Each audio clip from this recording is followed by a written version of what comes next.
క్షత్రియ సేవా సమితి ఏర్పాటు చేసిన అభినందన సభలో సీఎం రేవంత్ రెడ్డి మాట్లాడుతున్నారు. లైవ్ చూద్దాం. అన్నిటికీ వీళ్ళందరూ రాణించడానికి ప్రధానమైన కారణము వాళ్ళ కఠోరమైన శ్రమ, వాళ్ళ పట్టుదల అని చెప్పి తెలంగాణ రాష్ట్ర ముఖ్యమంత్రిగా నేను చెప్పదలుచుకున్నాను.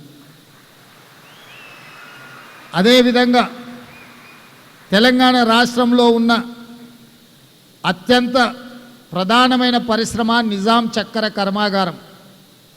ఇవాళ నిజాం షుగర్ ఫ్యాక్టరీ కూడా ఒక రాజుగారి చేతిలో ఉంది. మళ్ళీ దాన్ని పునఃప్రారంభించడానికి ప్రభుత్వం వైపు నుంచి సంపూర్ణ సహకారాన్ని అందించి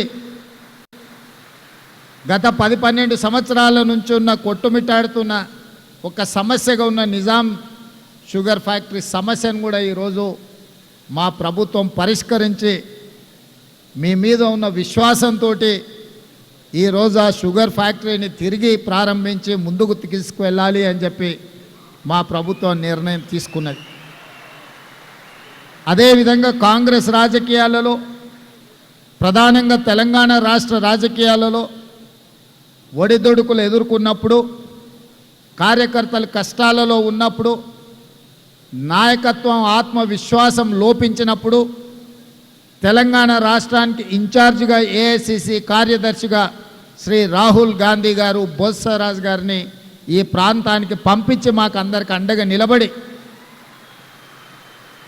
వారి 50 సంవత్సరాల అనుభవాన్ని ఉపయోగించి నాయకులను సమన్వయం చేస్తూ పార్టీని ముందుకు నడిపించి ఇవాళ కాంగ్రెస్ పార్టీ అధికారంలోకి రావడానికి అత్యంత క్రియాశీలక పాత్ర పోషించింది మా పెద్దలు బొత్సరాజు గారు అని నేను ఈ సందర్భంగా చెప్పదలుచుకున్నా. మీకు తెలియని ఒక విషయాన్ని కూడా నేను ఇక్కడ ప్రస్తావించదలుచుకున్నా. కర్ణాటక రాష్ట్రంలో ఎన్నికల సందర్భంగా టికెట్ల పంపిణీ విషయంలో అక్కడ ఉండే పరిస్థితుల్లో సామాజిక వర్గాల యొక్క ప్రాతినిధ్యంలో 100% బొత్సరాజు గారు గెలవగలిగిన సీటు వారికి ఇవ్వలేకపోయినారు. రాహుల్ గాంధీ గారు అనుకున్నా కూడా అక్కడ ఉన్న పరిస్థితుల వల్ల, స్థానిక పరిస్థితుల వల్ల వారికి టికెట్ కేటాయించలేకపోయినారు.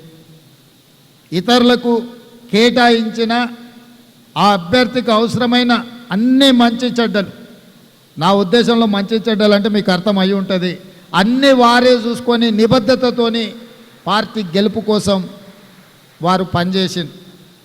135 సీట్లతోని అత్యధిక మెజారిటీతోని కర్ణాటక రాష్ట్రంలో ప్రభుత్వం ఏర్పడ్డది.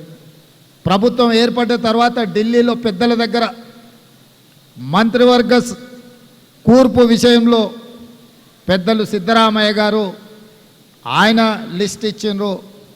పిసిసి అధ్యక్షుడు మా సోదరుడు డికే శివకుమార్ గారు వారి లిస్ట్ ఇచ్చిండ్రు.